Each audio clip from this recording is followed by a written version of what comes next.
अस्सलाम वालेकुम जी। Welcome back to CSS PMS with doctor Zeeshan Arshad.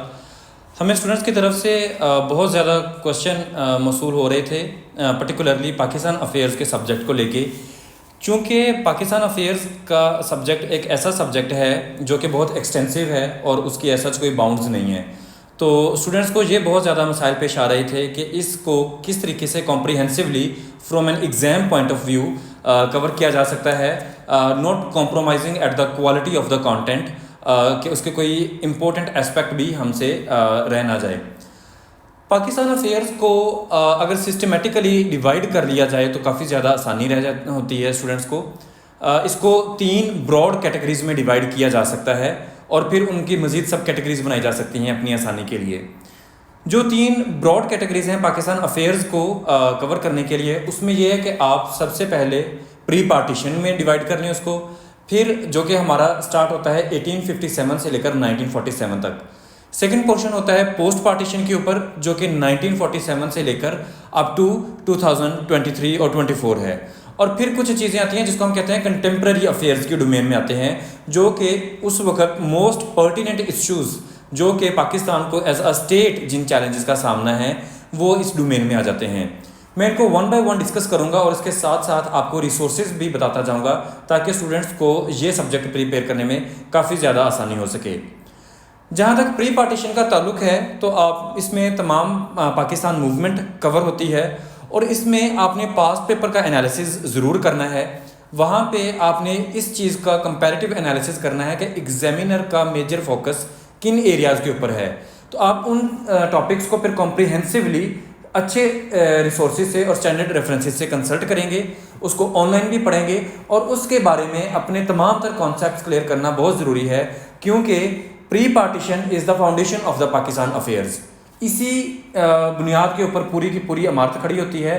तो अगर आपको यही कॉन्सेप्ट्स क्लियर नहीं होते तो आगे चलना थोड़ा मुश्किल हो जाता है। इसके लिए कुछ रिसोर्सेज जो कंसल्ट किए जा सकते हैं, मैं बहुत ज़्यादा रिसोर्सेज नहीं बताऊंगा क्योंकि स्टूडेंट्स फिर उनमें ही कंफ्यूज होकर रह जाते हैं कि इनमें से कौन से रिसोर्सेज इस्तेमाल करने चाहिए और कौन से स्किप करने चाहिए। 2 किताबें ऐसी हैं जो बहुत अच्छी किताबें लिखी गई हैं प्री पार्टीशन के ऊपर।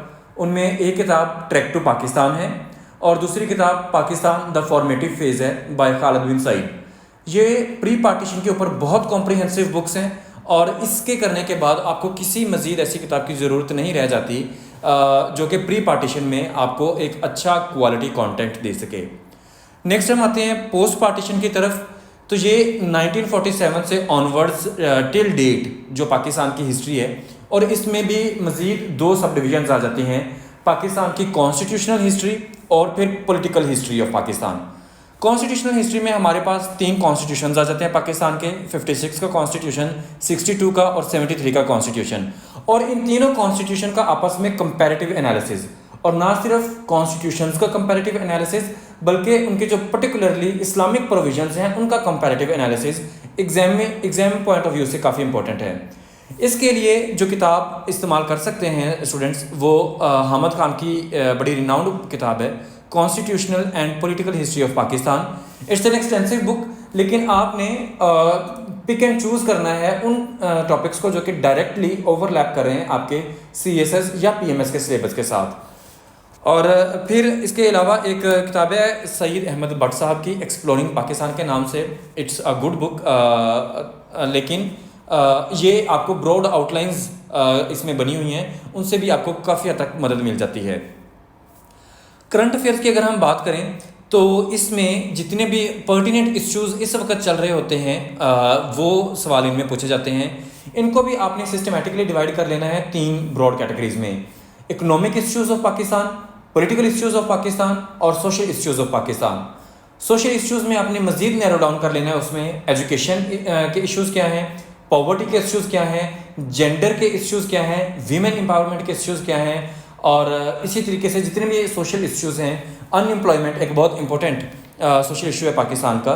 तो ये तो आपने फिर इस तरह से चीज़ों को सिस्टमेटिकली लेके चलना है अलग-अलग। कुछ रिसोर्सेज जो इसके लिए कंसल्ट किए जा सकते हैं, इसमें सबसे पहले तो the number 1 go to resource is your newspaper. Daily के हिसाब से आपने ओपिनियंस और एडिटोरियल्स लाजमी पढ़ने होते हैं, क्योंकि अखबार आपको आज का नॉलेज दे रही होती है, रिसेंट मोस्ट डेवलपमेंट जो एक पर्टिकुलर टॉपिक के ऊपर होती है, अखबार आपको उसका नॉलेज प्रोवाइड करती है जो कि आपको किसी भी किताब में नहीं मिलता। तो यहाँ से जब आप स्टैटिस्टिक्स को कोट करते हैं तो वो एक एडिड बेनिफिट देती है आपको दूसरे कैंडिडेट्स के ऊपर। इसके अलावा कुछ रिसर्च पेपर्स आपने पढ़ने हैं। मैं 3 से 4 रिसर्च पेपर्स के नाम आपको बता देता हूँ। इसमें स्टूडेंट्स अपनी मर्ज़ी के मुताबिक अपना कंफर्ट जोन खुद आइडेंटिफाई कर लेते हैं कि उनको किस पर्टिकुलर रिसर्च पेपर की ज़्यादा समझ आती है, तो just stick to that particular paper और फिर उसी को फॉलो करते रहें। NDU national defence university Islamabad के रिसर्च पेपर आते हैं मार्गला पेपर्स के नाम से, that is a very good source.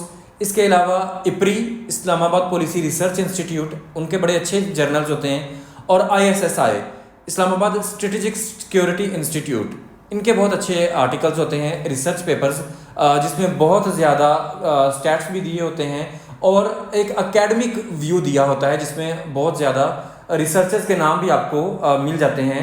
और अगर आप उनको कोट करते हैं डायरेक्टली तो since they are an authority on the subject, तो it gives you an added advantage over other prospective candidates.